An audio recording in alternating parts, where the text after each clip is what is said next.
वक्रतुंड महाकाय सूर्यकोटी समप्रभा निरविघ्नं कुरु मे देव सर्वकार्येषु सर्वदा। गुरुर्ब्रह्मा गुरुर्विष्णु गुरुर्देवो महेश्वरा गुरु साक्षात् परब्रह्म तस्मै श्री गुरुवे नमः। सच्चिदानंद रूपाय विश्वोत्पत्त्यादिहेतवे तापत्रय विनाशाय श्रीकृष्णाय वयं नमः। महायोग पीठे तटे भीमरथ्या वरं पुण्डरीकाय दातुं मुनीन्द्रैः समागत्य तिष्ठन्तमानन्दकन्दं परब्रह्मलिङ्गं भजे पाण्डुरङ्गम्। पांडुरंगा करू प्रथम नमन पांडुरंगा करू प्रथम नमन पांडुरंगा करू प्रथम नमन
पांडुरंगा करू प्रथम नमन चरण संतांच्या त्यांच्या कृपादानी कथेचा विस्तारू बाबाजी सद्गुरु दास तुका जयांचे केली स्मरण होय सकळ विद्यांचे अधिकरण तेची बंधू श्री चरण श्री गुरूंचे ते नमस्कारोनी आता।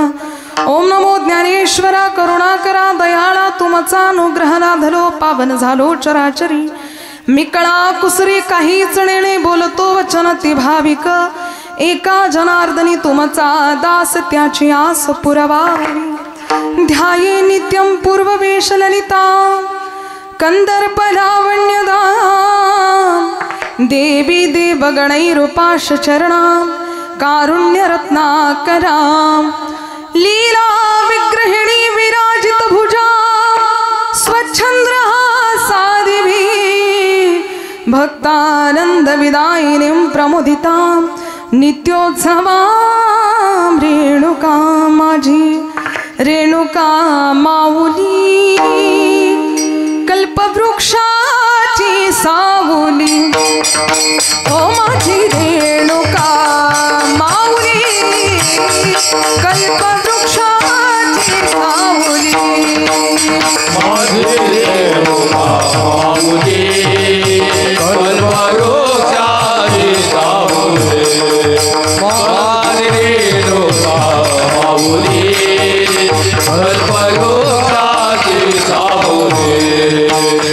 जैसी बच्चा लागे गाय तैसी अनाथाची माय कैसी बच्चा लागे गाय तैसी अनाथाची माया जैसी बच्चा लागे गाय तैसी अनाथाची माया माझी रेणुका माऊली कल्पवृक्षाची सावली हो माझी रेणुका माऊली कल्पवृक्षाची सावली हो माझी रेणुका माऊली कल्पवृक्षाची सावली हो माझी रेणुका माऊली कल्पवृक्षाची सावली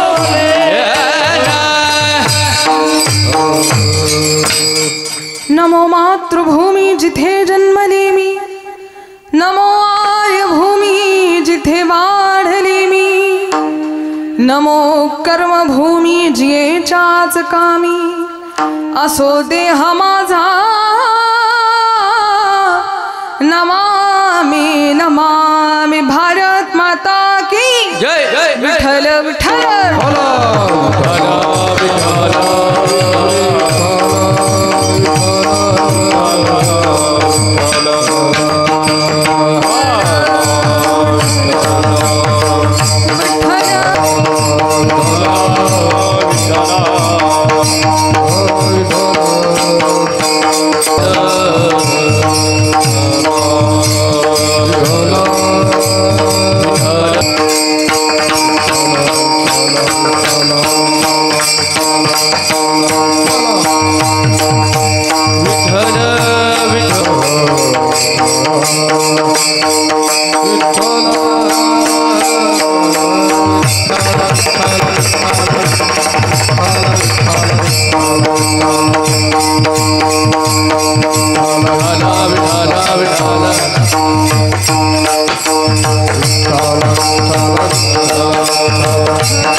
राधावया भक्ती काज नाही लाज धरीत ऐसी आसी शरण जावे शक्ती जीवेन वंची भीष्म पण केला खरा धनुर्धरा रक्षिले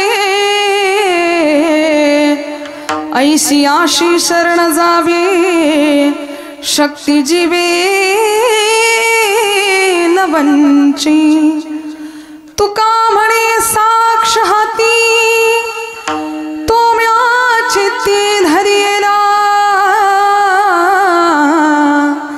ऐसी आसी शरण जावे शक्ती जीवे न वंची विठ्ठल विठ्ठल साधावया भक्ती काज नाही लाज धरीत ऐसी आसी शरण जावे शक्ती जीवेन वंची प्रस्तुत सेवेकरता निवडलेला अभंग जगद्गुरु जगतवंदनीय वैराग्याचे मूर्तिमंत पुतळे असलेले वारकरी संप्रदायाचे महामेरू असलेले जगद्गुरु संत तुकोबा यांचा 4 चरणांचा आपल्या सर्वांच्या पाठात असणारा परिचयात असणारा नेहमीचा ऐकिवात असणारा सुंदर असा अभंग सेवेकरता निवडला आहे विठ्ठल विठ्ठल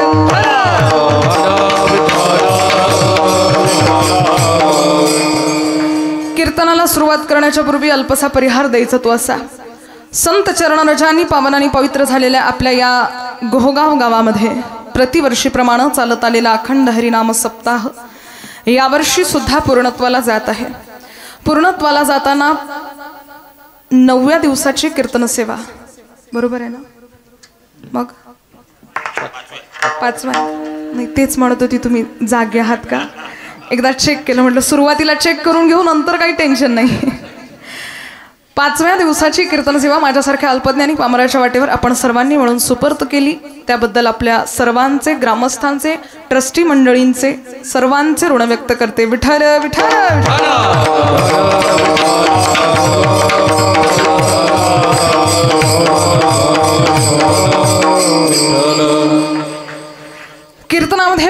करण्याच्या पूर्वी परिहार खरं तर अशा गावी द्यावा लागतो ज्या ठिकाणी ओळख नसते. आपल्या सर्वांची माझी ओळख आहे, मी असं गृहीत धरते, बरोबर आहे ना?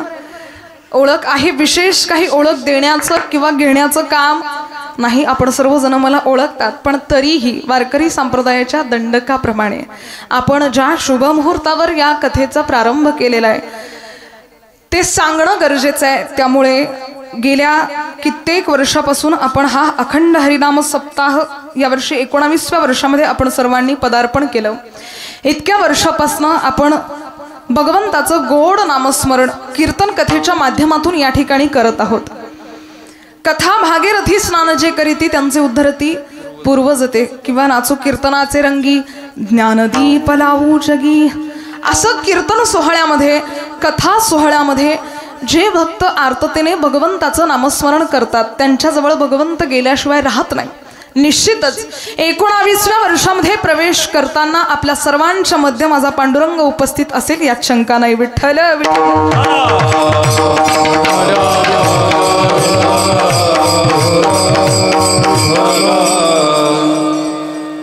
संपूर्ण कथेची रूपरेषा आपल्या सर्वांना माहिती आहे. या सोहळ्याला लाभलेले असंख्य ज्ञानीजन गुणीजनांचे कष्टाचे हात, ज्याच्यामध्ये आदरणीय हरिभक्तीपारायण संदीप महाराज घुगे यांच्या अमृततुल्य वाणीतून कथेचं श्रवणपान आपण सर्व करत आहात. चेंज झालेत का? अच्छा. विष्णू महाराज निमकर्डे यांच्या अमृततुल्य वाणीतून कथेचं श्रवणपान आपण सर्वजण करत आहात. तसेच मला साथीला संगतीला लाभलेले आमचे संपूर्ण ज्ञानीजन गुणीजन मंडळी, वारकरी टाळकरी वृंद, आदरणीय आखरे महाराज, आदरणीय उमेश महाराज आणि दिगंबर महाराज, कडूजी महाराज, आणखी आणि संपूर्ण ग्रामस्थ मंडळी आणि हे बालगोपाल आपल्याच गावचे आहेत ना, पांगरखेड्याचे आहेत. अच्छा, सर्वांसाठी एकदा जोरदार टाळ्या वाजवा. तसेच आजचे अन्नदाते दुपारचे रामभाऊ लक्ष्मण शेवाळे आणि संध्याकाळचे अन्नदाते प्रकाश साहेबराव दांदडे. तसेच आजचं सौजन्य ज्यांनी स्वीकारलं असे असलेले हरिभक्तीपरायण जगन माधवराव दांदडे, हे संपूर्ण अन्नदात्र वृंद किंवा सौजन्य स्वीकारणारे वृंद यांच्यासाठी एकदा जोरदार टाळ्यांनी स्वागत करूयात आपण. कारण कीर्तन म्हटलं की मानधन द्यावं लागतं, बरोबर की नाही दाजी? आणि त्या मानधनाचा त्यांनी स्वीकार केला. मी मागेही कीर्तनात बोलले, खरं तर बऱ्याच लोकांच्या शंका कुशंका असतात. मानधन फारच लोक जास्त घेतात, कीर्तनकार लोक. मी मागेही सांगितलं होतं, कीर्तनकार लोक मानधन जास्त घेतात, पण त्याच्या मागची मेहनत, घसा किती कोरडा करावा लागतो याची काही आहे थोडीफार जाणीव? काही नाही. नुसतं काय म्हणतात ते तुकोबाऱ्या म्हणतात ना, करणी करता तीर कापे म्हणतात. बोल बोलता वाटे सोपे, करणी करता तीर कापे, अशा शब्दामध्ये तुकोबाऱ्यांनी म्हटलेलं आहे. मी तर म्हणेल एकदा महाराज होऊन बघा, म्हणजे कळेल की किती कठीण असतं. एवढी मोठी जबाबदारी असते, सर्वांच्या समोर प्रस्तुत होणं हा काही तोंडचा खेळ नाही. 4 लोकांमध्ये आपल्याला बोलायचं झालं की आपल्याला थोडेसे हातपाय थरथर कापतात, पण असू द्या, तो विषय आपला नाही. माझा सांगण्याचा उद्देश एवढाच आहे, कार्यक्रम म्हटलं की अन्नदान करणं गरजेचं आहे. कार्यक्रम म्हटलं की थोडंफार आर्थिक परिस्थितीने सुद्धा आपण सुदृढ असावं, आणि या सगळ्या गोष्टी असूनही वृत्तीचं असणं गरजेचं आहे. या सगळ्या गोष्टी आहेत, पण वृत्तीच नाही आहे कार्यक्रम करण्याची, असं जर असेल मग मात्र कार्यक्रम होऊ शकत नाही. गोहगावमध्ये आल्यानंतर मला हे समीकरण असं जुळून आलेलं फार दिसतं आणि खूप आनंद होतो. ज्यावेळी अन्नदाते अगदी मनसोक्त अन्नदान करतात, ज्यावेळी सौजन्य स्वीकारणारे अगदी मनसोक्त सौजन्य स्वीकारतात, ज्यावेळी व्यवस्था सांभाळणारे अगदी पत्रावळी उचलण्यापासून ते कीर्तनाची तारीख भरण्यापर्यंत सर्वजण त्याची त्याची जबाबदारी अगदी उत्कृष्टपणे बजावतो. म्हणून या सर्व आयोजक मंडळींसाठी जोरदार टाळ्या वाजवा.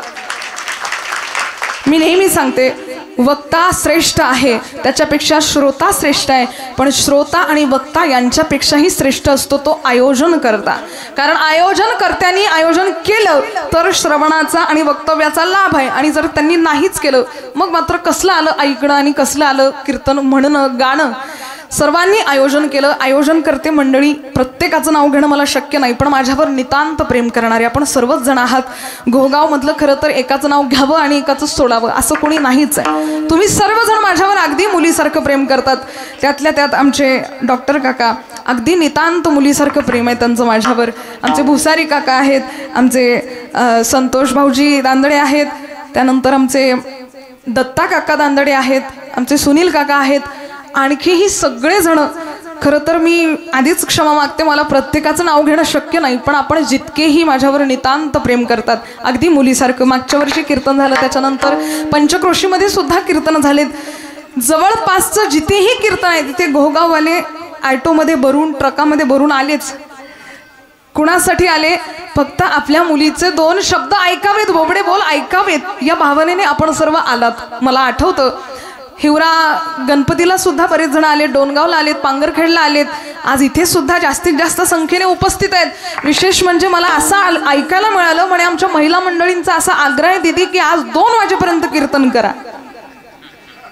हो की नाही? असंच म्हणालात की तुम्ही? बरोबर म्हणालात ना? मग चालेल की नाही 2 वाजेपर्यंत? नुसते माना नका डुलव बरं, मनापासून सांगा. मला काही नाही, मी बोलेल, फक्त कीर्तन वाढलं की तेवढं पाकिट वाढवून द्या. गमतीचा माग वजा करा. सांगण्याचा उद्देश एवढाच आहे की आपल्या सर्वांचं माझ्यावर नितांत प्रेम आहे. आमच्या दाजी भाऊजींनी, आमच्या डॉक्टर काकांनी, आमच्या दत्ता काकांनी आधीच सांगितलं, म्हणे दीदी आजचं कीर्तन जास्त वेळ चालायला हवं. म्हटलं आता तुम्ही बसलात तर मला बोलायला काही हरकत नाही, नाहीतर गेले उठून तर मी कोणाला सांगायचं कीर्तन. आणि मला तशी खात्री आहे तुम्ही सर्व बसणारच आहात म्हणून. तरीही वेळेतच आपण कीर्तन करणार आहोत. तुमच्या सर्वांचा उत्साह फार दांडगा आहे. तुमच्या सर्वांच्या श्रद्धेला नारदीय गादीकडून मी अगदी नतमस्तक होते. पुन्हा पुन्हा असंच तुमचं प्रेम माझ्यावर वर्षत राहो ही आशा पंढरीनाथाच्या चरणारविंदावर व्यक्त करते. 2 मिनिटांमध्ये मारुती रायाला प्रणाम करूयात आणि लगेच समोर जाऊयात. हे दुःख भंजन मारुती नंदन, हे दुःख भंजन मारुती नंदन, सुन लो मेरी पुकार पवन सुत, बिनती बारंबार, पवन सुत बिनती बारंबार, पवन सुत बिनती बारंबार. हे दुःख भंजन मारुती, हे दुःख भंजन मारुती, सुन लो मेरी पुकार पवन सुत, बिनती बारंबार, बिनती बारंबार.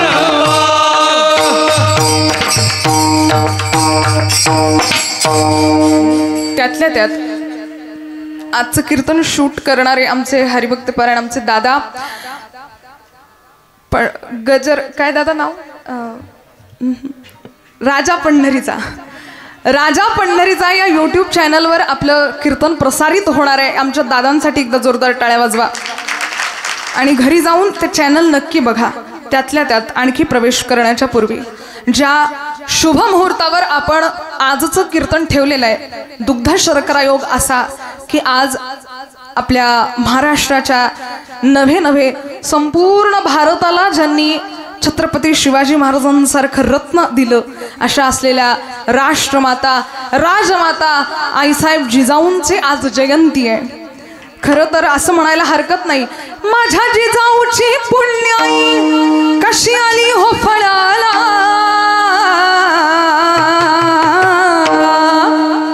माझ्या जिजाऊची पुण्याई कशी आली हो फळाला, तो बापाचा बाप वाघ शिवा जन्मला, तो बापाचा बाप वाघ शिवा जन्मला.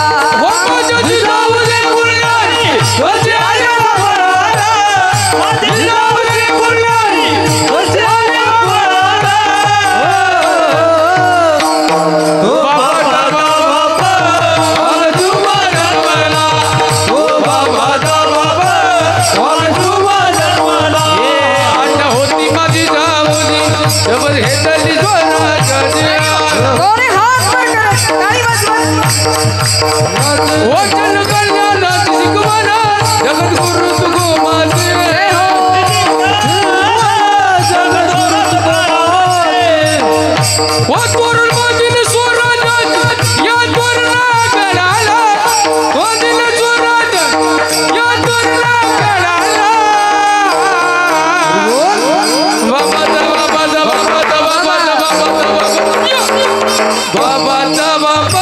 वागजुमा जन्मला बापाचा बाप वागजुमा जन्मला वाजत जाऊचे पुल्लाई वाजल्या वाजत जाऊचे पुल्लाई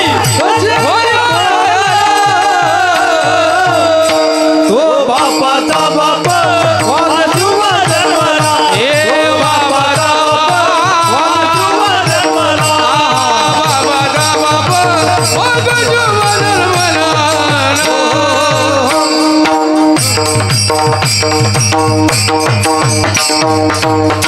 धन्य धन्य थोर आई शिवरायाची जिजाई धन्य धन्य थोर आई शिवरायाची जिजाई आज पूजी तो महाराष्ट्र सारा मुजरा मानाचा जिजाईला मुजरा मानाचा जिजाईला उजरा मानाला जिजाईला उजरा मानाला जिजाईला राजमाता जिजाऊ आई साहेब की जय आवाज जरा कमी आला. काही उपवास आहे का आज घोगावाल्यांचा? पंगत तर चांगली झाली ना, मग आवाज एवढा कमी कसला? दोन्ही हात वर करत राष्ट्रमाता मासाहेब जिजाऊ साहेब की वा रे वा, क्या बात आहे. जरा आपण उपकार मानायला हवेत. नव्हे नव्हे आई साहेबांना आज नतमस्तक व्हायला हवं का? तो बापाचा बाप वाघ शिवबा जन्मला. आज जर जिजाऊ आईसाहेब नसत्या तर आपल्याला छत्रपती शिवाजी महाराज मिळाले नसते. छत्रपती शिवाजी महाराज मिळाले नसते तर आज कदाचित कुठल्याच मातेच्या डोक्यावर कुंकू शिल्लक राहिलं नसतं. कारण हे हिंदू राष्ट्र महाराष्ट्र आज जितका स्वतंत्र आहे, सुरक्षित आहे, ते फक्त उपकार माझ्या शिवाजी महाराजांचे आहे आणि ते उपकार आपल्याला जाणावेत. आज आईसाहेबांची जयंती आहे. आपण सर्वजण फार भाग्यवान आहोत.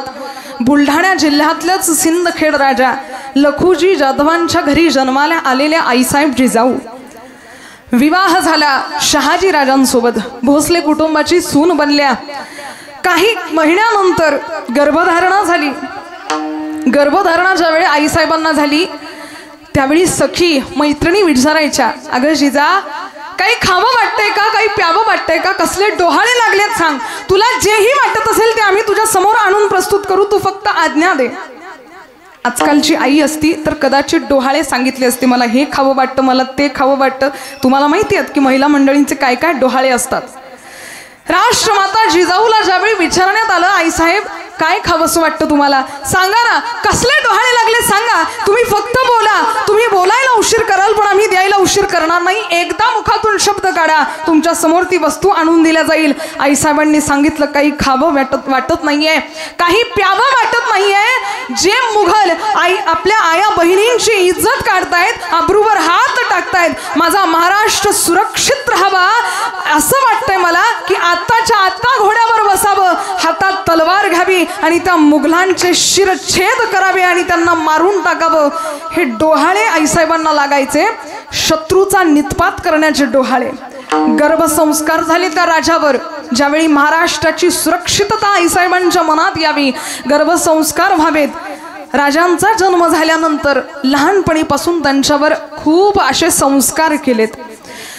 रामाच्या कृष्णाच्या गोष्टी सांगितल्या, गीतेचं तत्वज्ञान त्या आईसाहेबांनी सांगितलं. आज शोकांतिका आहे मातांनो आपल्या समाजाचे. ज्यावेळी आपला शिशु गर्भामध्ये असतो त्यावेळी आजची आई सिनेमा पाहते, त्यावेळी आजची आई टीव्ही पाहते, मोबाईल पाहते, काम करते, ते कम्प्युटर स्क्रीनच्या समोर नेहमी बसलेली असते. त्या मुलावर काय संस्कार होणार? आपल्या 16 संस्कारांमध्ये हा सर्वात महत्त्वाचा संस्कार आहे, ज्याला म्हणतात गर्भाधान संस्कार किंवा गर्भसंस्कार. त्यावेळी जर मुलावर यथेच्छ आणि योग्य संस्कार झालेत तर आपलाही मुलगा राजा छत्रपतींसारखा बनेल यात शंका नाही. पण आपण कुठेतरी मागे पडतो हे मात्र लक्षात घेणं गरजेचं आहे. आईसाहेबांना असे डोहाळे लागले, शत्रूचा नित्पात करावा असं वाटत होतं तिला, घोड्यावर बसावं असं वाटत होतं, हाती तलवार घ्यावीशी वाटत होती. छत्रपतींचा जन्म झाला त्याच्यानंतर लहानपणीपासून बाळकडू पाजण्यात आलं. राजनीती, ज्ञान, तत्वज्ञान, समर्पण, त्याग सगळ्या गोष्टी आईसाहेबांनी त्या लहानग्या बालकाला शिकवल्यात. रामकृष्णाच्या सुंदर सुंदर कथा सांगाव्यात. रणभूमीवर मागे यायचं नाही शिवबा, लढायचं, आपल्या स्वराज्यासाठी लढायचं, आपल्या महाराष्ट्रासाठी लढायचं. ऐक शिवबा, या स्वराज्याचं सुराज्य तुला करायचंय, ध्यानात ठेव. फार मोठं स्वप्न मी तुझ्या डोळ्यात पाहतीये. अरे किती आया बहिणींची आबरू लुटल्या जाते या महाराष्ट्रामध्ये. मुघल सल्तनत जिकडे तिकडे आपला स्वाभिमान, आपलं हिंदुत्व पायदळी घालवते. शिवबा, तुझ्या डोळ्यात पाहिलेलं स्वप्न माघारी येऊ देऊ नकोस. तुलाच हे सगळं करायचंय. आईसाहेबांनी बाळ कडू पाजावं आणि शिवाजी राजांनी आईसाहेबांचे शिक्षण घेऊन घेऊन मोठं व्हावं आणि मग असं रणभूमीमध्ये, आपल्या रणांगणामध्ये असं युद्ध गाजवावं की आजही चंद्र, सूर्य, तारे जोपर्यंत आहे तोपर्यंत माझ्या छत्रपतींचं नाव आहे. एकदा दोन्ही हात वर करत छत्रपती शिवाजी महाराज की. एवढंच नाही, आज आपण सर्वजणांना माहिती आहे लाडकी बहीण योजना सरकारने काढलेली आहे.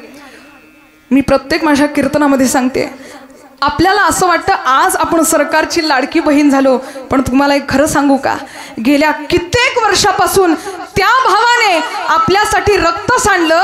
आजच नाही, गेल्या कित्येक वर्षापासून या महाराष्ट्रातली प्रत्येक स्त्री ही शिवाजी महाराजांची लाडकी बहीण आहे.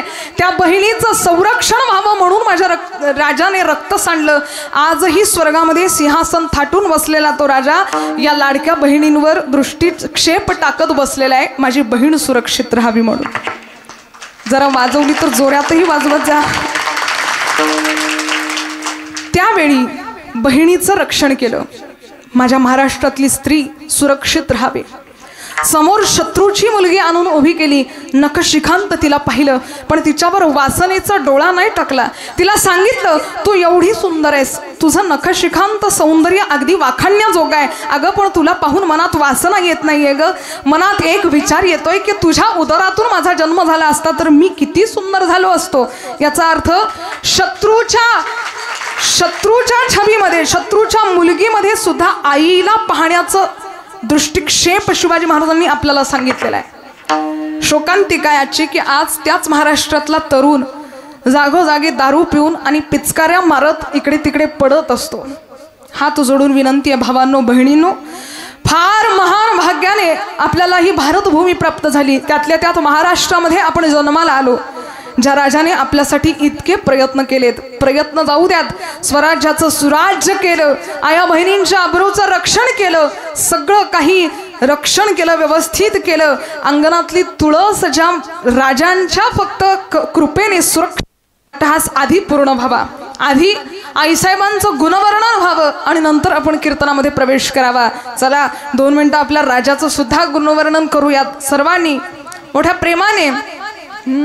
जेव्हा काढायचे बाहेर तिची चमचमती धार, जेव्हा काढायचे बाहेर तिची चमचमती धार, कशी घुसती कशी घुसती कशी घुसती अरे पार, शिवरायाची तलवार कशी घुसती अरे पार, शिवरायाची तलवार.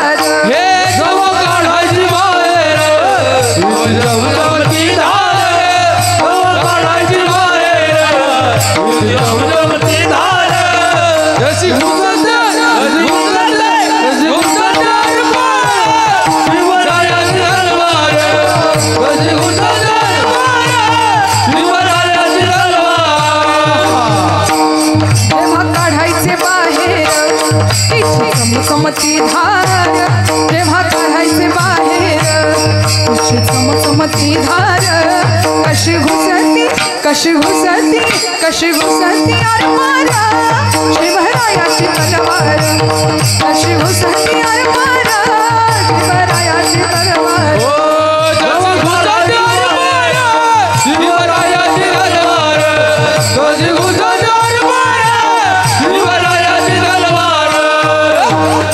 छत्रपती शिवाजी महाराज की.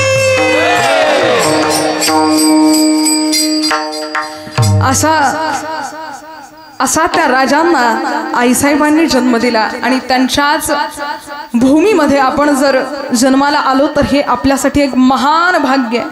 आणि आज त्यांच्या जयंतीनिमित्त आखलेला हा सुंदर असा कार्यक्रम येणाऱ्या काही क्षणांमध्ये आपण त्याच्यामध्ये प्रवेश करणार आहोत. अगदी एका मिनिटाकरता भजन करा. विठ्ठल विठ्ठल.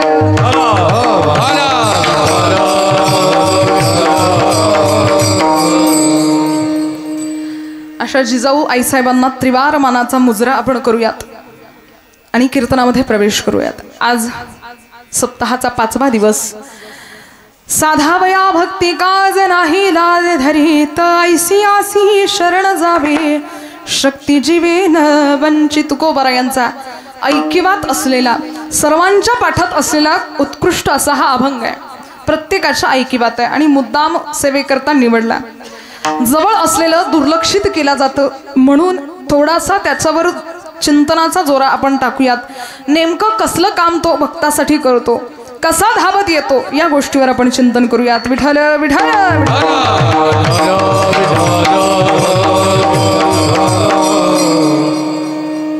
भगवंतावर संतांचं अतीव प्रेम. कान देऊ नये का? भगवंतावर भक्ताचं अतीव प्रेम, तसं भगवंताचं भक्तावर सुद्धा अतीव प्रेम आहे. आणि त्या प्रेमास्पदाच्या भावनेला बळी पडून मग वैकुंठात राहणारा भगवंत या पृथ्वी तलावर येतो आणि प्रत्येकाचं कार्य साधतो. याला साक्ष तुकोबाराया देतात आणि सांगतात की भीष्मपण केला खरा धनुर्धरा रक्षिले. उदाहरणासहित तुकोबारायांनी अभंग लिहिलेला आहे. आपल्याला प्रत्येक अभंगाचं चरण उलगडून बघायचं आहे. तत्पूर्वी भगवंत आपल्या भक्तावर अतीव प्रेम करतो, अतिप्रमाणात प्रेम करतो. ज्यावेळी भक्त भगवंतावर करेल त्याच वेळी. कान देऊ नये का? आपल्याला बराच वेळी वाटतं की आपल्यासाठी भगवंत काय येत नाही. बऱ्याच जणांसाठी आलेला आहे. जनाबाईसाठी आला, मुक्ताबाईसाठी आला, तुकोबारायांसाठी आला, निळोबारायांसाठी आला. आपल्यासाठी काय येत नाही? तितक्या ताकदीची श्रद्धा आपली नाही आहे म्हणून भगवंत येत नाही. जर तितकं समर्पण, तितकी आर्तता भगवंताच्या चरणारविंदावर आपलीही असेल, त्या दिवशी जगदीश्वर आपल्या सर्वांच्या मध्ये असेल. विठ्ठल विठ्ठल.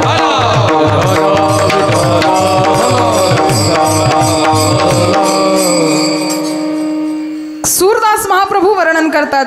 सबसे ऊंची प्रेम सगाई दुर्योधन को मेवा त्यागो, दुर्योधन को मेवा त्यागो, साग विदुर घर खाई,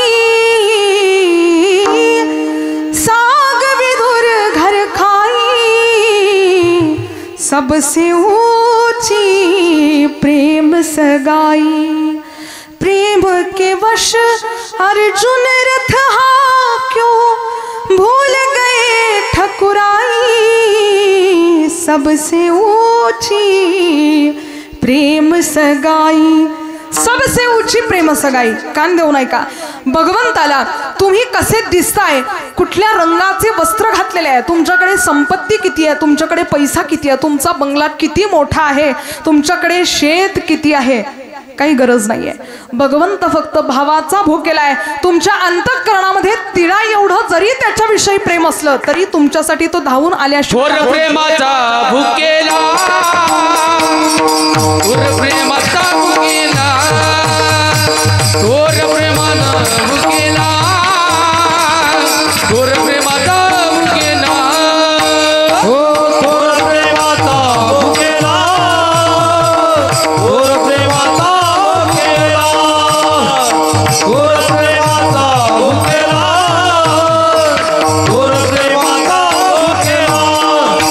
हाची दुष्काळ दयाळ, अति दुष्काळ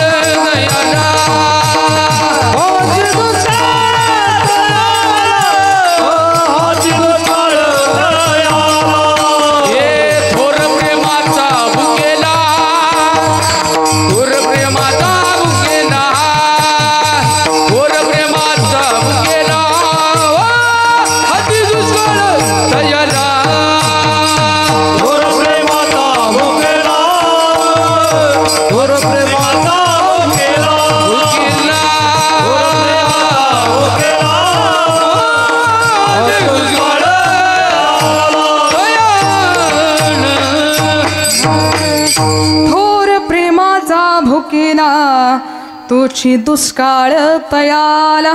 लक्ष देऊ नाही का? भगवंत थोर प्रेमाचा भुकेला, फार प्रेम आवडतं त्याला, पण दुर्भाग्यवश तोच त्याला दुष्काळ आहे. त्याला कोणी प्रेम द्यायला तयार नाहीये. घरात असलेली भगवंताची जी मूर्ती आहे, विग्रह आहे, ती सुद्धा म्हणत असेल, अरे बाबा 1 मिनिट तरी वेळ काढ, बस थोडा समोर, अरे बोल 2 मिनिटं माझ्याशी. पण काही नाही, आपल्याला जेवणं, खाणं, झोपणं, उठणं, पुन्हा कामाला जाणं, पुन्हा जेवणं, झोपणं, उठणं, एवढ्याच चक्रव्यूहामध्ये आपण अडकलेलो आहे. भगवंतासाठी काही कुणाला वेळ नाही. एवढा स्वार्थी जीव आहे. मुलाला आईला लाडू खाऊ घालायचा असला की जवळ जाऊन बळजबरीत लाडू खाऊ घालेल. तुमच्याकडे केलेत की नाही लाडू? ते काजू बदामचे केले ना? हिवाळ्यामध्ये करतातच ते, आमच्याकडे करतात, तुमच्याकडे माहिती नाही. नाही याच्याकरता म्हणते, कारण 5 वाजेपर्यंत 5 वाजेची इथे आलेली आहे, पण एकाने म्हटलं नाही की लाडू खा म्हणून. दिदी गमतीचा भाग वजा करा. लाडू मुलाला खाऊ घालायच्या वेळी बळजबरी त्याच्या तोंडामध्ये तो लाडू घालायचा, आणि ज्यावेळी देवाला द्यायची वेळ येते त्यावेळेस हीच आई म्हणते, जा रे बंडू, देवाला लाडूचा नैवेद्य दाखवून आण. काय म्हणते? दाखवून आण, खाऊ घाल नाही, नुसता दाखव. केलेत बाबा, दाखवायचं आणि घेऊन यायचं. एवढा स्वार्थी जीव. आपल्या आप्तेष्टांना द्यायचं असलं त्यावेळी आपण कुचराई करत नाही, पण भगवंताची वेळ आली की मग मात्र कुचराई केल्याशिवाय राहत नाही. लोक मंदिरात जातात देवाच्या, पण तिथेही त्याला नाही मागत. मंदिरामध्ये कशासाठी जावं? देवाची द्वारी उभा क्षणभरी, देवाची द्वारी उभा क्षणभरी, तेरे मुक्तीचारी साधीर्या, तेने मुक्तीचारी साधीर्या, हरिमुखे म्हणा, हरिमुखे म्हणा, हरिमुखे म्हणा,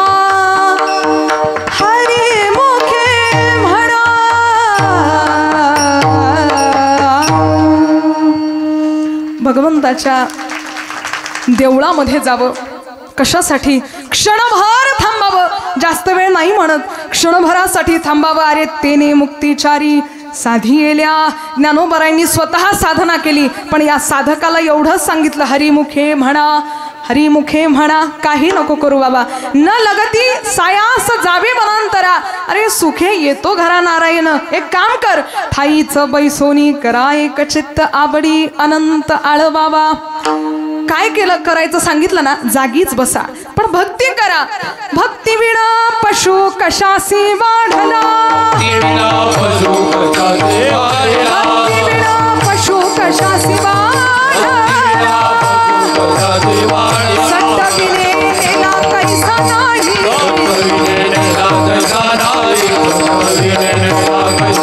काय माय गेली होती भूतापा, काय माय गेली होती भूतापा, हरी लगे मुखासी अरे मूढा,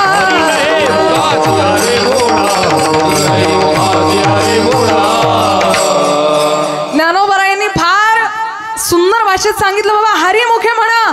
पण नाथ महाराजांनी आता मात्र जरा नाथ महाराज चिडलेत, म्हणाले हे ऐकत नाही ना. आता अशा भाषेत बोलतो, भक्ती विण पशु कशासी वाढला, सटविने नेला कैसा नाही, काय माय गेली होती भूतावशी, हरी नाही मुखासी अरे मूढा.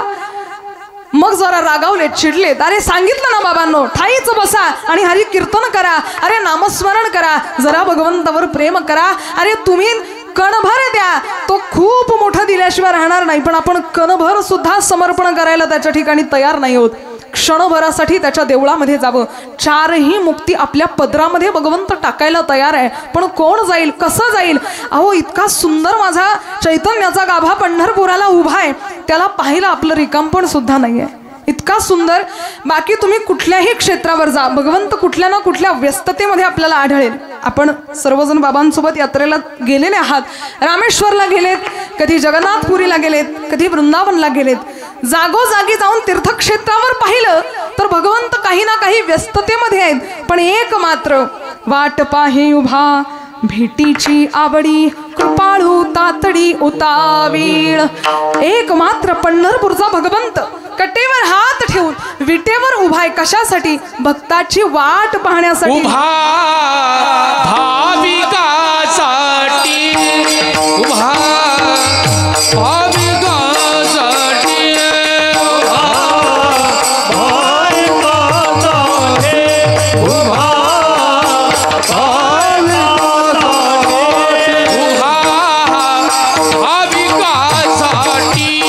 उभा भाविकासाठी उभा भाविकासाठी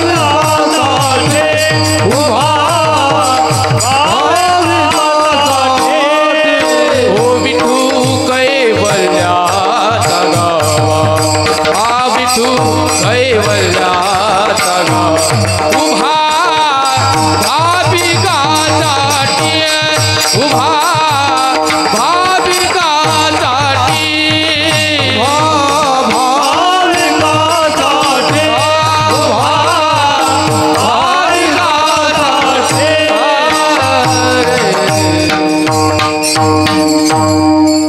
उभा हा भाविकांसाठी माझा भक्त एकदा काय इथे आला की त्याचं मुखारविंद पाहिल्यानंतर माझ्या मनाला शांती मिळेल या भावनेने भगवंत त्या ठिकाणी उभा आहे कसा आहे उभा फार सुंदर अशा स्वरूपामध्ये उभा आहे सुंदर ते ध्यान उभे बिटेवारी सुंदर ते ध्यान करकटावारी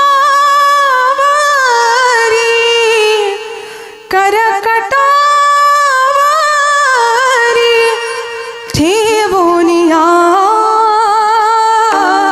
सुंदर ते ध्यान उभे बिटेवारी सुंदर ते ध्यान ऐसी चंद्रभागा ऐसे भीमा तीर ऐसी चंद्रभागा ऐसे भीमा तीर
क्षेत्र महिमे पण ऐसी चंद्रभागा ऐसे भीमातीर ऐसा विटेवर देव कोठे असा मात्र भगवंत कुठे त्रैलोक्यात आम्ही पाहिलेला नाही आणि अशा देवाला पाहायला जाताना सुद्धा आपल्या अडी अडचणी इतक्या आपल्याला महत्त्वाच्या वाटतात। मी नेहमी कीर्तनात सांगत असते, आजही आपण सर्वजण एकत्र आलेलो आहे म्हणून तुम्हालाही आवर्जून सांगावंसं वाटतं की बळजबरीचा केलेला परमार्थ हा ग्राह्य धरला जात नाही, परमार्थ आवडीने करावा लागतो। ज्यावेळी बळजबरी होते त्यावेळी काय होतं सांगू का तुम्हाला?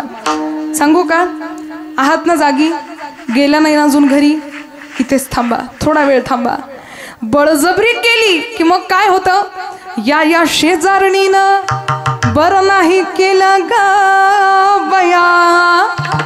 बळजबरी जर केली तर तिची काही इच्छा नसते पंढरीला यायची, पण ती शेजारी अगं चल ना तिथे जाऊयात, आनंद घेऊयात, छान वारी आहे बघ, मस्त आनंद येईल, सगळेजण नाचतात. अगं टाळ मृदुंगाच्या जयघोषात कोणाला आनंद येत नाही. अगं ते डीजेचं गाणं फिक्क पडावं त्याच्यासमोर, टाळ मृदुंगाचा जयघोष व्हावा, पांडुरंग त्या वाळवंटात नाचावा, असं सुंदर त्या ठिकाणी वातावरण असतं. अगं चल.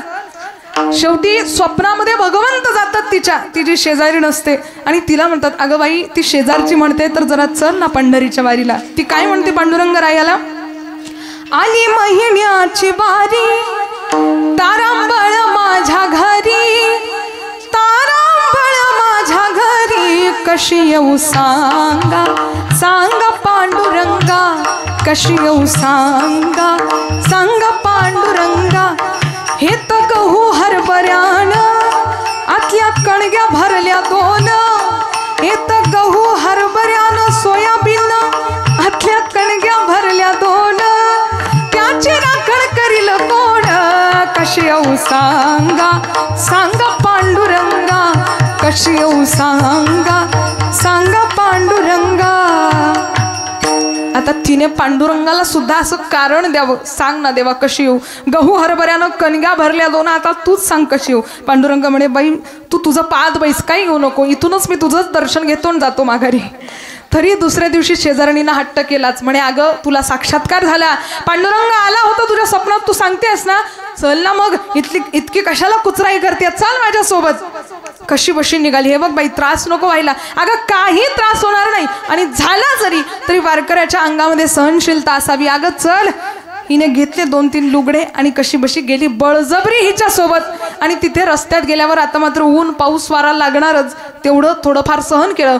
पंढरपुरात पोहोचले, बघितलं सगळीकडे तुळशीच्या बागा आहे, खाली चिखलाने सगळीकडे भरलेला आहे, कुठे बसायला जागा नाही, नवीनच पातळ नेसलेला आहे, कसं करावं काय करावं. आता मात्र सगळेजण त्या ठिकाणी व्यवस्था करत बसले होते. हिने असा कमरेला पदर खोचला आणि त्या शेजारणीला म्हणायला लागली, या शेजारणीनं बरं नाही केलं ग बया, या शेजारणीनं, इकडच्यांनी नाही बरं, नाही तर यांना वाटायचं आम्हालाच म्हणता का ताई, इकडच्यांनी नाही, या शेजारणीनं बरं नाही केलं ग बया, मला पंढरीला नेलं ग बया, मला पंढरीला नेलं ग बया, मला पंढरीला नेलं ग बया. या शेजारणीनं नेलं ग बया, या शेजारणीनं नेलं ग बया, मला पंढरीला नेलं ग बया, मला पंढरीला नेलं ग बया, पंढरीला नेलं ग बया.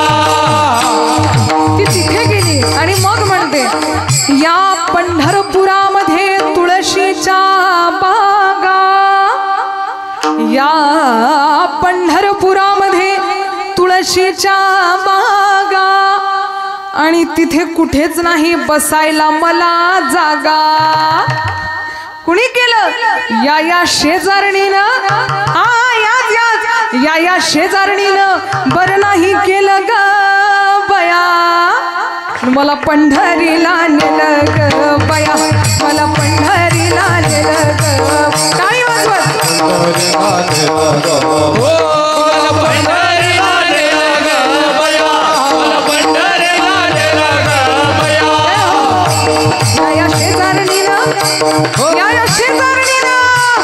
या शेजारणीनं बरं नाही केलं ग बया, मला पंढरीला नेलं ग बया, मला पंढरीला नेलं ग बया, मला पंढरीला नेलं ग बया. या शेजारणीनं नेलं ग बया, या शेजारणीनं बरं केलं बया, मला पंढरीला नेलं ग बया, पंढरीला नेलं ग बया, मला पंढरीला नेलं ग बया. वा तुमच्यात नाही ना अशी कोणी शेजारी, आणि असली तरी अशी असलेली चांगली आहे की नाही.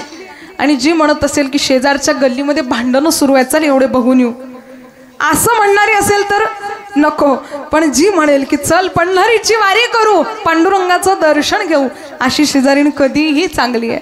एकदा या बालगोपालांसाठी जोरदार टाळ्या वाजवा. सुंदर असे पाऊली खेळतायत ते, आपल्या पांगरखेडचेच आहेत, जवळच्याच गावचे आहेत. सुंदर अशी पाऊली खेळतायत. आदरणीय आमचे महाराजांचंच शिक्षण आहे मला वाटते ना, नाव काय म्हणाल, शिंदे महाराजांनी अगदी उत्कृष्ट असं त्यांना शिकवलेलं आहे. खरंच या मुलांवर असे संस्कार लावणं, यांना अशा संस्कारामध्ये वाढवणं, हातामध्ये यांच्या मोठ्यापणी बाटली येण्याच्या आधी यांच्या हातात टाळ येण्यासाठी अट्टहास करतात ते महाराज खरंच उत्कृष्ट आणि श्रेष्ठ आहेत. एकदा महाराजांसाठी सुद्धा जोरदार आहे. कारण लहान मुलांच्या सुद्धा हातात बाटल्या यायला काही वेळ लागत नाही. हातात 8वीतले मुलं तंबाखू गोटताना पाहिलेत. मुलं एवढे उद्धट झाले. आताच भाऊजी आम्ही येत होतो रस्त्याने, एक गाय मधात होती आणि तिच्या मागे वासरू पण होतं आणि मागे एक मुलगा पण होता लहानच यांच्या एवढा. गाडी थांबवली, मग मी जरा खिडकीतून बाहेर डोकं काढलं, म्हटलं अरे बाबा काय कुणाची गाय आहे ही? म्हणे दीदी मला नाही माहिती. म्हटलं अरे तिला बाजूला कर, कोणाची आहे नेमकी ते तरी सांग, आम्ही हॉर्न देऊन त्यांना बोलावं बाजूला करू. घरं होते 4-5 आजू. म्हणे दीदी गाय नाही माहिती मला कोणाची आहे, वासरू माहिती आहे कोणाचं आहे. म्हटलं कोणाचं? म्हणे गाईचं. अशा अर्धांड पोर आहे. म्हटलं विचारलं याची चूक झाली. अर्धा घंटा तिथे टाइमपास केला. म्हटलं आता गाय जायस तर आपण एका शब्दाने बोलायचं नाही पोराला. मुलं असे झालेले आहेत आजकाल, कुठे काय उत्तरं देतील, कसे बोलतील, काही त्यांना घेणं देणं नाही. पण असं सुंदर आपल्या वारकरी संप्रदायाची निशाणी म्हणजे सुंदर अशी टोपी, गळ्यामध्ये उपरणं, हातामध्ये टाळ, किती गोड दिसतात हे मुलं. हेच मुलं इथे गोड दिसतात. डीजे समोर ज्यावेळेस ती फाटकी पॅन्ट घालून नाचतील त्यावेळेस गोड दिसतील का हो? अजिबात नाही. ते डीजे कितीही मोठ्या आवाजातला असू द्यात, टाळ मृदुंगाचा जयघोष ज्या ठिकाणी असतो तिथे माझा भगवंत असतो. कारण सदा नाम घोष करू हरी कथा, सदा नाम घोष करू हरी कथा, सदा नाम घोष करू हरी कथा, सदा नाम घोष करू हरी कथा. सदा चित्त समाधान तेने, सदा चित्त समाधान तेने, सदा चित्त समाधान सर्व सुखल्याल सर्व अलंकार, सर्व सुखल्याल सर्व अलंकार.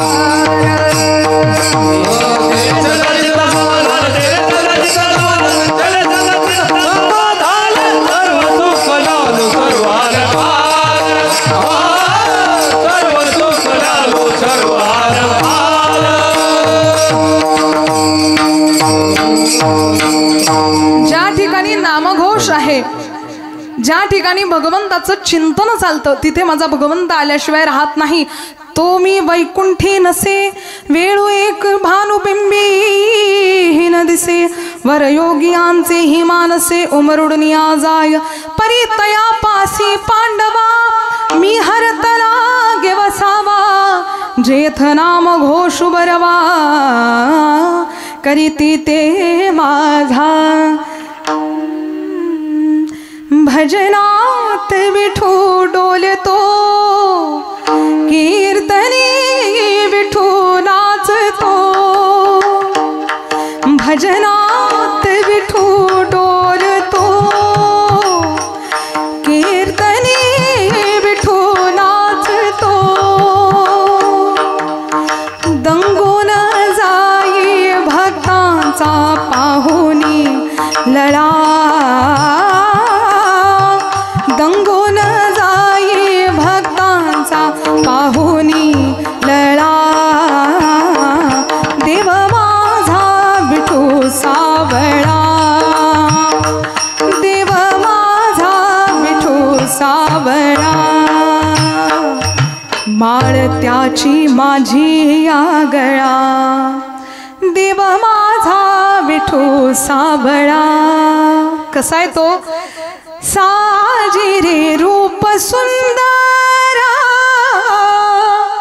कटी झळके पितांबर, कंठात तुळशीचे हार, कंठात तुळशीचे हार, कस्तुरी टिळा, देव माझा विठू सावळा, देव माझा विठू सावळा, देव माझा विठू सावळा. या जुन्या भजनातही किती ताकद आहे ना. ज्यावेळी सकाळ सकाळची ती भोपाळी वाजावी, मलया गिरीचा चंदन गंधित धूप तुला लाविला, स्वीकारावी पूजाता उठी उठी गोप. सुंदर आहे की नाही. जुन्या काळामध्ये सुंदर सुंदर अशा भोपाळ्याही वाजत होत्या. आजही रेडिओवर काही जण ऐकतात, पण आजकाल सकाळ सकाळी काही बोलतच चालतं. जोरजोरात त्या भांड्यांचे आवाज, त्या मिक्सरचे आवाज, याच्यातच आपली सकाळ कुठून येते कुठे जाते काही कळत नाही. जुनं ते सोनं जे म्हणतात ते खरंच आहे. बरं असू द्यात, आपण आपल्या विषयावर येऊ. आपला विषय सुरू होता. पांडुरंग परमात्म्यावर जी केलेली भक्ती आहे ती बळजबरीची नसावी, ती अंतःकरणापासून असावी. संतांनी जे प्रेम भगवंताला अर्पण केलं ते आपल्यालाही जर करायचं असेल तर सर्वात आधी भक्ती मार्ग स्वीकारावा लागेल. हरी कीर्तनामध्ये यावं लागेल. भगवंताचं नामचिंतन कानाने ऐकणं आणि मुखाने गाणं इतकं जरी केलं तरी भगवंत जवळ आहे. एकदा नामचिंतन करूया. विठ्ठल विठ्ठल.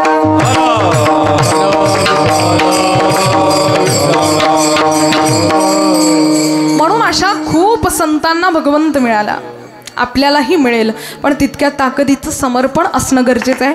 संतांनी समर्पण केलं, त्या बदल्यात भगवंताने दर्शन दिलं. ज्या ज्याही वेळी संत किंवा भक्त संकटात पडला त्यावेळी भगवंताने त्याचं कार्य उत्कृष्टपणे, ती जबाबदारी बजावण्यासाठी आपल्या हातचं काम सोडलं. ज्या पदावर भगवंत आहे ते पद सोडलं, सर्वस्वाचा विसर पाडला आणि त्या भक्तासाठी धावून गेल्या अभंगाच्या पहिल्या चरणामध्ये.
साधावया भक्ती काज नाही लाज धरीत. लक्ष देऊ नाही का. भक्ताचं कुठलंही आडलं नडलेलं कार्य असावं, भगवंताने तत्क्षण धावत यावं, भक्ताने आवाज द्यावा आणि माझ्या पांडुरंगरायाने क्षणाचाही विचार न करता त्याच्यासाठी धावत यावं. चोखोबारायांच्या बहिणीचं रूप घेऊन आला भगवंत. कशासाठी? चोखोबारायांच्या पत्नीचं बाळंतपण करण्यासाठी. चोखोबारायांची पत्नी गरोदर होती. 9व्या महिन्याला प्रारंभ झाला. सांगितलं, अहो वंसबाईंना घेऊन या जरा, थोडी मदत होईल. आता बाळंतपणाची वेळ जवळ आलेली आहे. बहिणीला घेण्यासाठी चोखोबारायांनी घराच्या बाहेर पडावं, रस्त्यामध्ये भगवंताच्या नामचिंतनामध्ये दंगून जावं, विसर पडावा की आपण बहिणीला घ्यायला चाललो होतो. इकडे मात्र चोखोबारायांच्या पत्नीला कळा यायला लागल्या. आता गर्भ बाहेर पडणार, कळा यायला लागल्या. माझ्या पांडुरंगाला कीब आली. पांडुरंगरायाने चोखोबारायाच्या बहिणीचं रूप घेतलं. सुंदर असं पातळलेले माझे पांडुरंगराया डोक्यावरून पदर घ्यावा जगदीश्वराने आणि हाक मारावी, दरवाजाला ठोठवावा, अहो वहिनी दार उघडा. वहिनीने उघडा दार, वहिनी उघडा दार,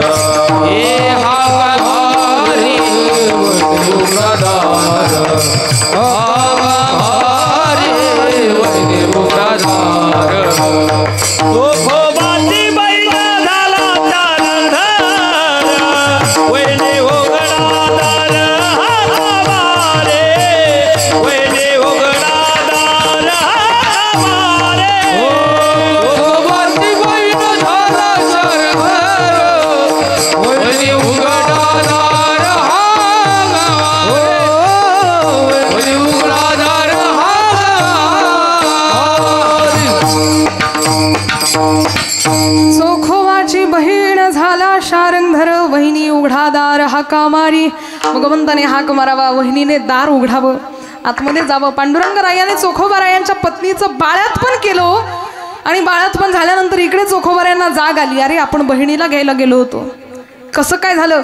इथेच मधात आपण हरिचंद्रामध्ये दंग झालो, कसे बसे लगबगीने गेलेत, बहिणीला घेऊन घरी गेलेत.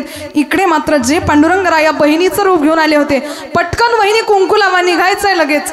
वहिनी म्हणते, अहो वंसबाई आताच तर आल्या होत्या, आता कसं काय निघायचं प्रयोजन, अहो तुम्ही कुंकू लावा, निघू द्यात.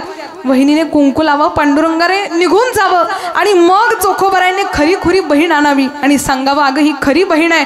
पण त्या वहिनीने सांगावं, असं खोटं नका बोलू, आता किती दिवस झाले वंसबाई इथेच होत्या, माझं बाळत पण झालं, सगळं झालं, आणि या वंस पुन्हा कसं काय इथे आल्या.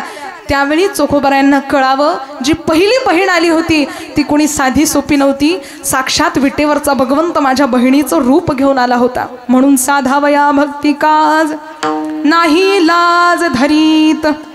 भक्ताचं कुठलंच कार्य करण्यासाठी भगवंत लाजत नाही.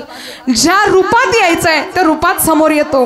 कधी त्याची तो अखिल कोट ब्रह्मांडाचा चालक आहे. ऐका, यशस्वी औदार्य ज्ञान वैराग्य ऐश्वर्य हे 6 ही गुणवर्य वसती जेथ. हे 6 गुणांचा धरी माझा पांडुरंग आहे. अखिल कोट ब्रह्मांडाचा तो चालक आहे. त्याच्या सत्तेशिवाय वृक्षाचं पान सुद्धा हलत नाही. सत्य तू सत्य तू सत्य तू विठ्ठला, कागा हा दाविला जगदाकार. भगवंत सत्य स्वरूप आहे, पण या सर्वस्वाचा विसर तो पाडतो आणि भक्ताचं कार्य करण्यासाठी धावत जातो. भारतवासियांसाठी सुद्धा आला बरं.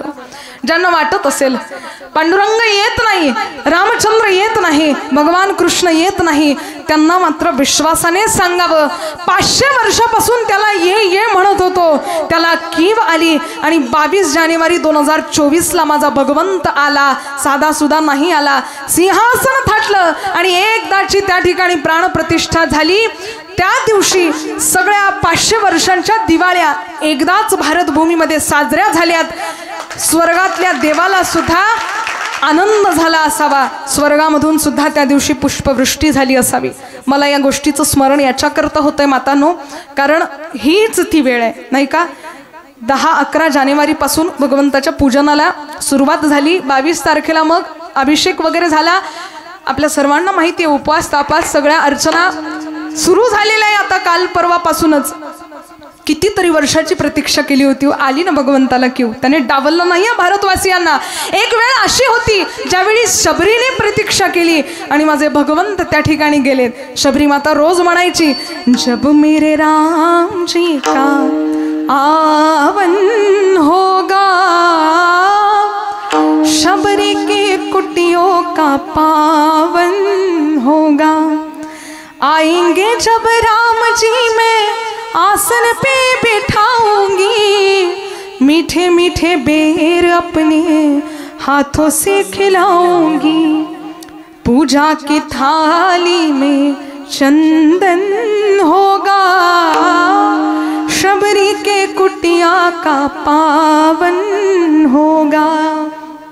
जब मेरे राम जी का आवन होगा, जेव्हा माझे रामचंद्र प्रभू येतील. शबरीने उष्टी बोरं भगवंताला खाऊ घालावीत का. उष्टी देण्याचा भाव काय आहे, जे बोर गोड आहे तेच माझ्या भगवंताने चाखावं, जे आंबट आहे ते मात्र बाजूला टाकून द्यावं. अहोरात्र भगवंताची वाट बघावी, प्रतीक्षा करावी तिने अहोरात्र. दंतमार्जन केलं नाही, आंघोळ केली नाही, केस विंचरले नाहीत का. मी जर या सगळ्या कामामध्ये व्यस्त राहिली तर माझे रामचंद्र दारावरून निघून जातील आणि त्यांचं दर्शन मला होणार नाही. ते मला दिसावेत म्हणून टकटकी लावून फक्त आणि फक्त त्या रस्त्याकडे बघत होती, माझे रामचंद्र केव्हा येतील. तीच अवस्था या भारतवासियांवर सुद्धा आलेली होती. 500 वर्ष झालेत, किती लढे दिलेत, किती लोकांचे प्राण गेलेत, पण शेवटी माझ्या रामचंद्राला कीव आली आणि त्याचं येणं झालं. आपण ही फार वाट पाहिली होती. मला इथल्या मातांनी भरपूर जणींनी सांगितलं, दीदी आमच्या आवडीचं सर्वांचं एक भजन म्हणा. मी म्हणेल हरकत नाही, पण तुम्ही साथ द्याल तर मी म्हणते. देणार ना सगळेजण साथ. तुमच्याच आवडीचं आणि तुम्हीच मला सांगितलेलं आहे, त्याच्यामुळे सर्वजण मोठ्या आवडीने आपण म्हणूयात. राम आएंगे आएंगे राम आएंगे, हो रघुवर आएंगे आएंगे रघुवर आएंगे. मेरी झोपड़ी के भाग आज खुल जाएंगे राम। पुढे काय आहे? मेरी झोपड़ी के भाग आज खुल जाएंगे राम। वाह वाह वाह। हो राम आएंगे आएंगे राम, हो रघुवर आएंगे आएंगे रघुवर, मेरे जन्मों के सारे पाप। वाह काय गोड गातात हो गोगावच्या एवढ्या महिला मंडळी, मला माहिती नव्हतं इतकं गोड। मला असं वाटतं मी खाली बसावून तुम्हालाच उभं करावं, एवढा गोड आवाज। म्हणे ताई तरी पण सर्दी आहे म्हणून घसा बसलेला आहे, नाही तर तुम्हाला माहिती नाही म्हणे, हो की नाही। बिचाऱ्या महिला मंडळी कानाला बांधून, अंगात स्वेटर घालून, आंगडं घालून, शॉल घेऊन का होईना पण आल्यात। फार प्रेमळ आहेत बरं गोगावच्या सगळ्या मंडळी, आणि महिला मंडळी विशेष म्हणजे तुम्ही पण आहातच प्रेमळ, तुम्हाला काही नाव नाही ठेवत, तुम्ही आहातच। पण मला आणखी एक आनंद वाटला, आश्चर्य वाटलं की या सप्ताहासाठी आवर्जून आमच्या लाडक्या बहिणींनी 500-500 रुपयांची वर्गणी या ठिकाणी दिलेली आहे। एकदा जोरदार टाळ्या आहे महिला मंडळींसाठी।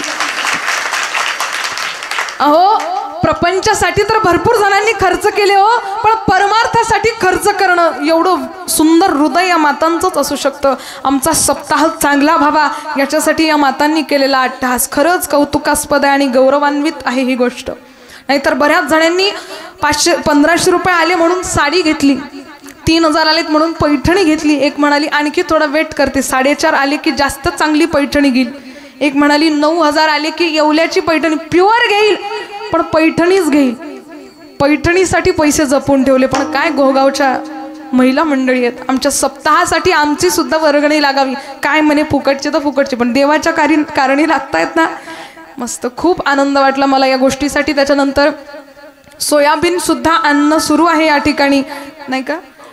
ज्या सोयाबीन कलेक्ट केल्यानंतर मग त्याच्या माध्यमातून आपल्या सप्ताहाला काही ना काही देणगी मिळावी, आपला सप्ताह आणखीन जास्त उच्च स्वरूपाचा व्हावा, आडलेलं नडलेलं कार्य पूर्ण करावं याच्यासाठी बरेच जण सोयाबीन या ठिकाणी आणतायत। एकदा सर्वांसाठी त्या जोरदार टाळ्या वाजवा। मी सांगितलं ना प्रपंचासाठी खूप जण करतात। आज आता हे ज्यांनी पण सोयाबीन दिली बांधकामासाठी, ज्यांनी पण सोयाबीन दिली ते हे पण विचार करू शकणार होते की कशाला द्यायची विनाकारण फुकटची मंदिराला, हीच इकडे विकली की त्याच्या बदल्यात पैसे येतील, आपल्या घरा संसाराला कामात येतील, नाही का, असा विचार सुद्धा करू शकणार होते। पण आपल्या मंदिराचं कार्य व्हावं, सभा मंडपाचं कार्य व्हावं, फक्त कार्य एकट्या दुकट्याचं नाही आहे, पूर्ण गावाचं कार्य आहे। आणि सगळ्यांना आपण नाही जास्त आर्थिक परिस्थितीने सुदृढ तर काय झालं, आपण धान्य देऊयात आणि त्या धान्याच्या बदल्यात आपल्या मंदिराचं कार्य करूयात। एवढे महान विचार खरंच या गोगाव मधलेच असू शकतात। एकदा पुन्हा जोरदार टाळ्यांनी त्यांचं स्वागत करा। प्रपंचासाठी खरंच बरेच जण करतात, परमार्थासाठी करणं गरजेचं आहे। मी तुम्हाला आधी बोलले या सगळ्या गोष्टी होत राहतील, पण वृत्तीचं असणं गरजेचं आहे। तुमची मानसिकता जर असेल की आपला सप्ताह चांगला व्हावा, आपल्या मंदिराचं कार्य चांगलं व्हावं, जीर्णोद्धार करायचा आहे, चांगल्या पद्धतीने व्हावं, तर खरंच वृत्तीची आवश्यकता आहे आणि ती वृत्ती तुमच्या सर्वांकडे आहे। त्याच्यामुळे मलाही इथे येण्यासाठी परत परत आनंद होतो। तुम्ही सर्वजण माझ्यावर जीवापाड प्रेम करतात, त्याचाही मला सार्थ अभिमान आहे आणि सार्थ आनंद आहे। चला एकदा आपल्या रामरायाच्या भजनामध्ये पुन्हा प्रवेश करत असताना सर्वांनी मोठ्या प्रेमाने दोनों हात उठाते हुए, मेरी झोपड़ी के भाग आज खुल जाएंगे राम आएंगे, मेरी झोपड़ी के भाग आज आएंगे राम आएंगे। अरे बोल हो राम आएंगे आएंगे राम आएंगे, बोलिए हो राम आएंगे आएंगे राम आएंगे, हो रघुवर आएंगे आएंगे रघुवर आएंगे, रघुवर आएंगे आएंगे रघुवर आएंगे, हो मेरी झोपड़ी के भाग आज जाग जाएंगे राम आएंगे, मेरी झोपड़ी के भाग आज आएंगे राम आएंगे, हो राम आएंगे तो अंगना सजाऊंगी, राम आएंगे तो अंगना सजाऊंगी, हो मीठे मीठे मैं भजन सुनाऊंगी, मीठे मीठे मैं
शबरी का एक बड़ा प्यारा भाव है। वो कहती है, अरे रामा रामा रटते रटते बीती रे उमरिया, रामा रामा रटते रटते बीती रे उमरिया, रघुकुल नंदन कब आओगे भिलन की डगरिया, रामा रामा रटते रटते मैं शबरी भिलनी की जाई, भजन भाव नहीं जानू रे, राम तेरे दर्शन के खातिर वन में जीवन पाओ रे, चरण कमल से निर्मल कर दो दास की झोपड़िया, रामा रामा रटते रटते बीती रे उमरिया, रामा रामा रटते रटते। रघुकुल नंदन कब आओगे भिलनी की डगरिया, कधी आलं रामचंद्र प्रभू अशी तर शबरीने वाट पाहावी, माझ्या भगवंताने जावं आणि तिच्या झोपडीचं सोनं करून द्यावं। तसं माझे रामचंद्र आता सुद्धा तीच वेळ तीच तारीख तोच दिवस जवळ येतोय, म्हणून तुमच्या सर्वांच्या चरणी विनंती आहे, ज्याप्रमाणे मागच्या वेळी आपण फार मोठी सुंदर अशी दिवाळी साजरी केली, यावर्षी सुद्धा त्या 22 जानेवारीला सर्वजणांनी घरात दिवे लावायचे, तुळशी वृंदावनात दिवे लावायचे, दाराच्या उंबरठ्यामध्ये दिवे लावायचे आणि तशाच पद्धतीची सुंदर अशी दिवाळी यावर्षी सुद्धा आपल्याला साजरी करायची आहे। विठ्ठल विठ्ठल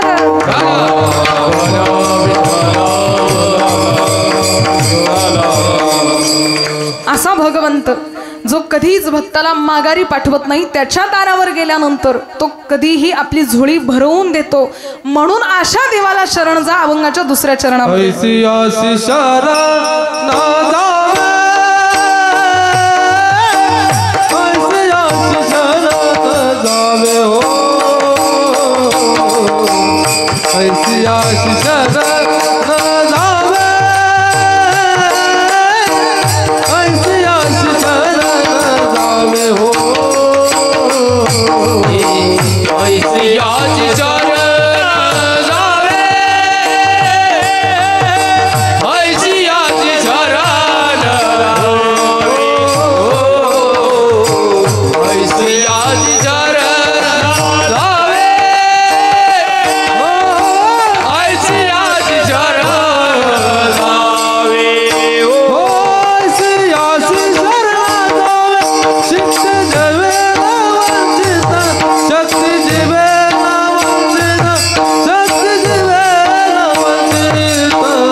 शरण जावे शक्ती जीवे न वंची, जो शक्ती लावून प्राणप्रणाने जीवाने सांभाळतो अशाला शरण जा। त्याला शरण गेल्यानंतर तो कसली दुविधा येऊ देणार नाही। एक सुंदर उदाहरण पाहूयात आणि लगेच कीर्तनाच्या समारोपाकडे आपण वळूयात। 2 मिनिटाकरता सुंदर अगदी सुंदर आपल्या सर्वांच्या ऐकिवातला आहे, पण तरी सुद्धा भगवंताचा करुणास्पद भाव आपल्या सर्वांच्या समोर व्यक्त होण्यासाठी मुद्दाम या विषयाला स्पर्श करते आणि तसंही तुकोबरायांनी याच विषयाचं प्रमाण दिलेलं आहे। म्हणून सर्वजण गांभीर्याने ऐका, भक्ताचं कसं काम भगवंत साध्य करतो। आपल्या सर्वांना माहिती आहे महाभारताचा प्रसंग, त्या ठिकाणी कुरुक्षेत्रावर युद्धभूमीवर एकीकडून पांडव आहेत, एकीकडून कौरव आहेत. रोज दिवसा युद्ध चालायचं आणि रात्री मात्र विश्राम व्हायचा. दुर्योधनाने ज्यावेळी भीष्माचार्यांवर संशय घेतला की सेनापती काय करताय नेमकं, कौरव किती जण मारले जात आहेत, पांडवांच्या एकाही केसाला धक्का लागला नाही, याचं कारण काय आहे, सेनापती नेमका आपल्याकडून आहे की यांच्याकडून आहे, तपास घेतला पाहिजे. भीष्माचार्यांना केलेला हा संशय सहन झाला नाही. भीष्माचार्यांनी सांगितलं, एवढा दुर्योधना माझ्यावर संशय घेतोयस ना, आज तुला सांगतो उद्याचा अस्तमान होण्याच्या आधी पृथ्वी संपूर्ण निष्पांडवी करेल. शब्द दिला. आणि भीष्माचार्यांचा शब्द म्हणजे काळ्या दगडावरची पांढरी रेष, जिला कोणीही पुसू शकत नाही. खरं तर भीष्माचार्य विरुद्ध पक्षामध्ये का होते, कान देऊ नये का? भीष्माचार्यांचं अतीव प्रेम भगवान कृष्णावर आहे, पण तरी सुद्धा शत्रूच्या भूमिकेमध्ये भीष्माचार्य आहेत, समोर आहेत. का? त्याच्या मागचा उद्देश एकच आहे की ज्यावेळी शत्रू युद्ध करत असतो त्यावेळी एकमेकांच्या समोर ते असतात. माझ्या समोर माझा कृष्ण भगवंत कायमस्वरूपी राहावा. मी जर पांडवांच्या पक्षात गेलं तर एका ओळीमध्ये मला उभं राहावं लागेल आणि माझ्या देवाचं दर्शन मला होणार नाही. त्याच्यापेक्षा शत्रूच्या पक्षामध्ये जातो, समोरासमोर माझ्या देवाचं मला दर्शन होत राहील, म्हणून शत्रू पक्षामध्ये भीष्माचार्य गेलेत. भीष्माचार्य म्हणाले, दुसऱ्या दिवशी निष्पांडवी पृथ्वी करेन, अस्तमान होण्याच्या आधी या पृथ्वी तलावर एकही पांडव दिसणार नाही, माझा शब्द आहे दुर्योधना. दुसरा दिवस उगवायचा राहिला. रात्र झाली. द्रौपदी धावत भगवंताकडे गेली. हे कृष्णा, हे पांडुरंगा, अरे काय करावं, माझं सौभाग्य निघून जाईल, अरे देवा वैधव्य प्राप्त होईल, काहीतरी कर कृष्णा. भगवंताची लाडकी बहीण आहे द्रौपदी, तशी तर सुभद्रा माता पाठची बहीण आहे, पण तरी द्रौपदीवर इतकं प्रेम आहे भगवंताचं.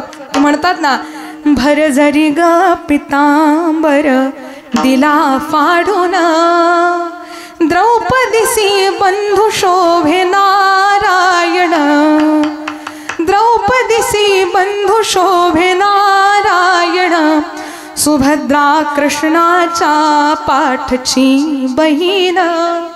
विचाराया गेले नारद म्हणून, बोट श्रीहरीचे कापले गबाई, बांधाया चिंधी लव कर दे. सुभद्रा बोलली, शालूनी पैठणी फाडू नका देऊ, चिंधी तुम्हासी मी, पाठची बहीण झाली वैरीण, द्रौपदीसी बंधू शोभे नारायण.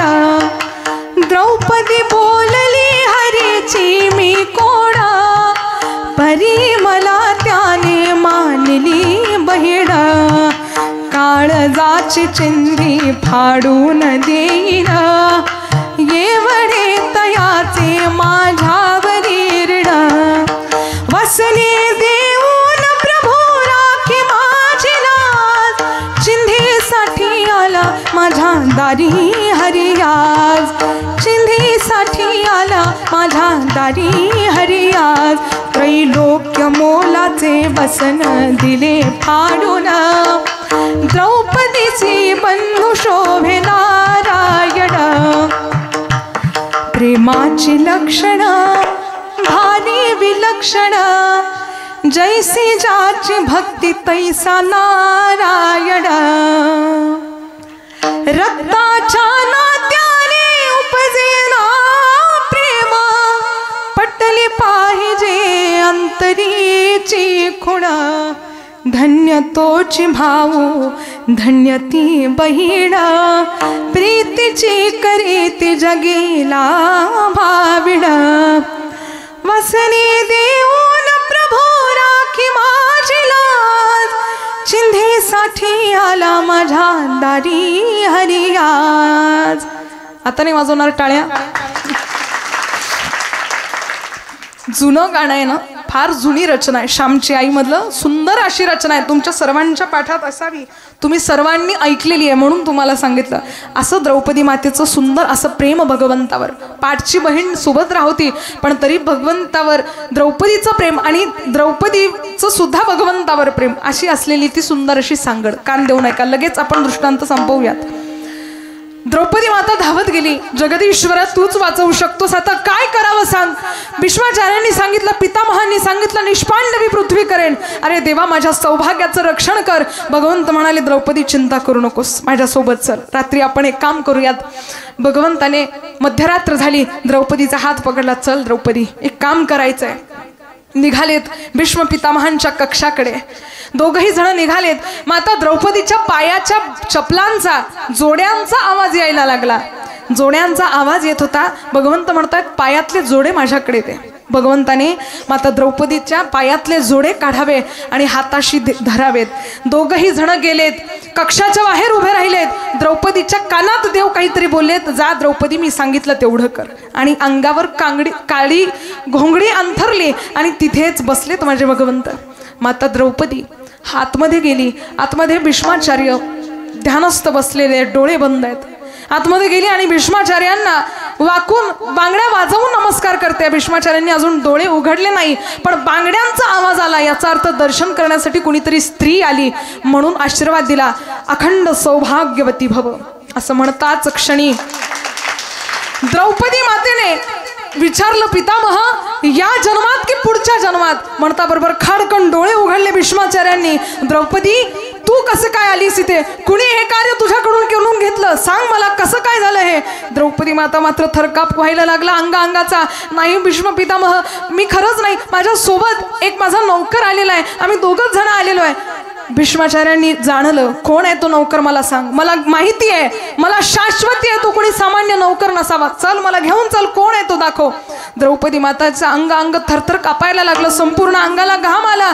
तिथपर्यंत गेले आणि तिथे गेल्यावर मात्र भगवंत एका काळ्या गोंगडीमध्ये बसलेले आहेत, एका गरीबासारखे भगवंत बसलेले आहेत. तिथून भीष्म पितामह विचारतायत, अरे कोण आहेस तू?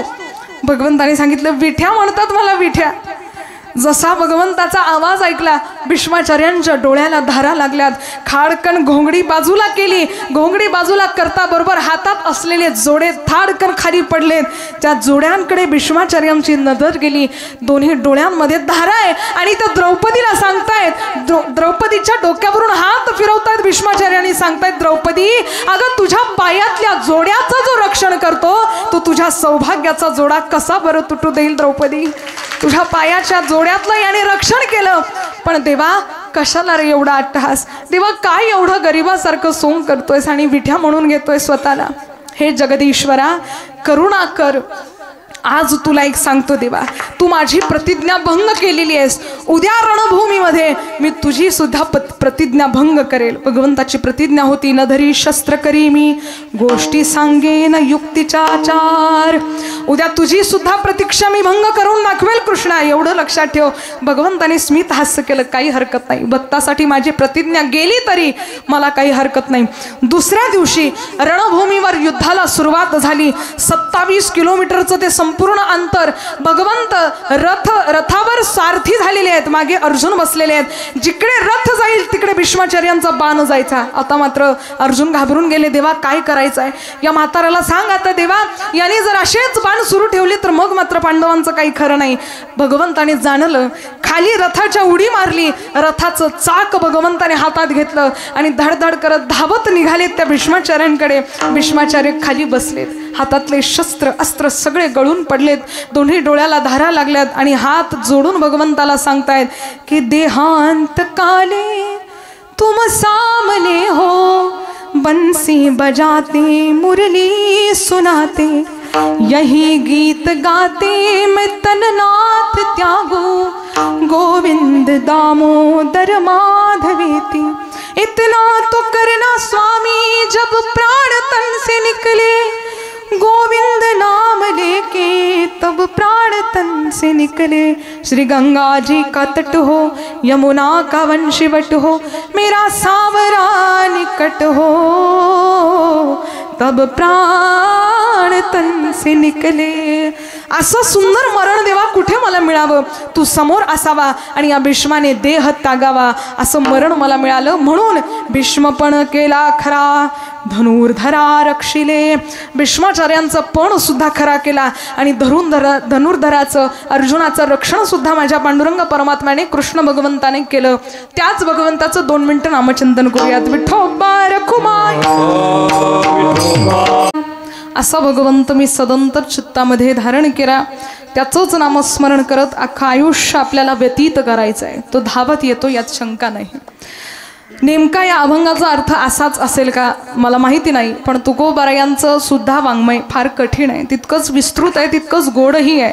आईवडिलांच्या आशीर्वादाने, आईवडिलांच्या संस्काराने, आई जगदंबेच्या आशीर्वादाने, भगवान कृष्णाच्या पांडुरंगाच्या आशीर्वादाने 2 शब्द आपल्या सर्वांच्या समोर बोलण्याचं धाडस केलं. येत्या 1 ते 1.5 तासापासून आपण सर्वजण इथे तुमचा संसार बाजूला टाकून माझं बोबडे बोल ऐकण्यासाठी इथपर्यंत तुम्ही वेळात वेळ काढून आलात. आपल्या सर्वांच्या चरणी नतमस्तक होते. आपण सर्वजणांनी मिळून मला या ठिकाणी बोलावलं त्याबद्दल सुद्धा तुमचे खूप खूप ऋण व्यक्त करते. आणखी इथे येताना काही ज्या लहानग्या माझ्या बहिणी होत्या, सुंदर असं पातळ वगैरे नेसून तयारी करून फुलं टाकण्यासाठी तिथे ओळीने उभ्या होत्या. एकदा त्या मुलींसाठी जोरदार टाळ्या वाजवा. सुंदर बिचाऱ्या तो शृंगार घेऊन कशा बशा कीर्तनात बसलेल्या, जांभया देत आहेत काही काही, पण बसल्यात. गोड मुली आहेत लहानग्या, हातात फुलांची परडी घेऊन फुलं टाकण्यासाठी आल्यात.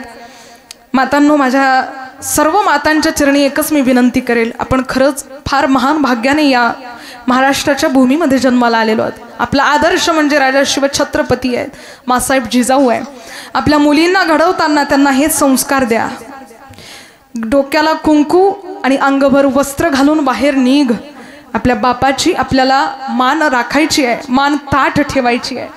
शत्रू ज्यावेळेस आपल्यावर वाकडी नजर टाकेल त्यावेळी आईसाहेबांचा चेहरा आपल्याला आठवायचा आहे. आणि आईसाहेबांनी ज्याप्रमाणे राजा छत्रपतींना बहिणींचं संरक्षण कसं करायचं याचं बाळकडू पाजलं, बस तेवढीच शिक्षण आणि तेवढंच ते सांगितलेलं आपल्या डोक्यामध्ये सुद्धा आठवा. आईसाहेबांनी जसं मुलींचं रक्षण करणं यालाच सर्वात महत्त्वाचं मानलं, तसं आपणही आपल्या मुलींचं रक्षण करताना आईसाहेबांनी दिलेले धडे तिला गिरवायला सांगा.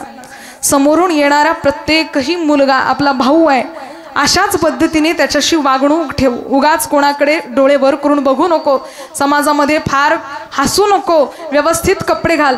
तुम्ही म्हणाल या सगळ्या मर्यादा महिलांनाच का, फक्त मुलींनाच का? तुम्हाला खरंच सांगते मातांनो, कासवाच्या पाठीवर जे कवच आहे ना, ते त्याची संरक्षण आहे, त्याची सुरक्षितता आहे. ते कवच ज्या दिवशी निघून जाईल त्या दिवशी कासवाचा प्राण गेल्याशिवाय राहणार नाही.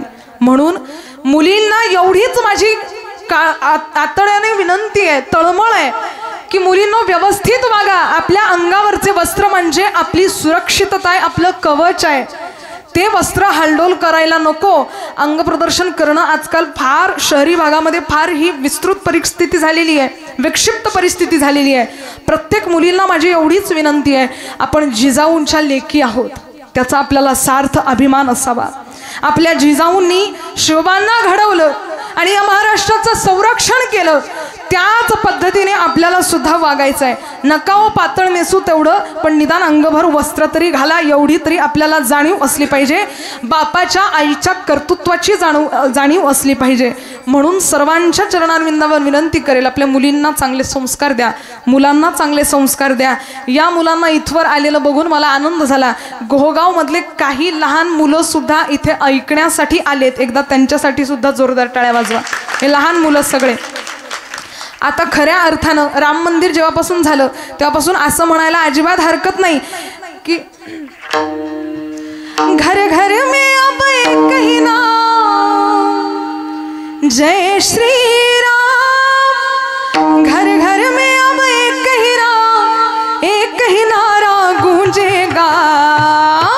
और मेरे भारत का, मेरे भारत का, मेरे भारत का बच्चा बच्चा जय जय श्री राम बोले.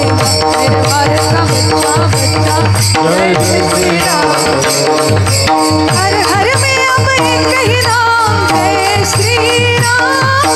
घर घर में अब एक ही नाम, एक ही नारा गूंजेगा. मेरे भारत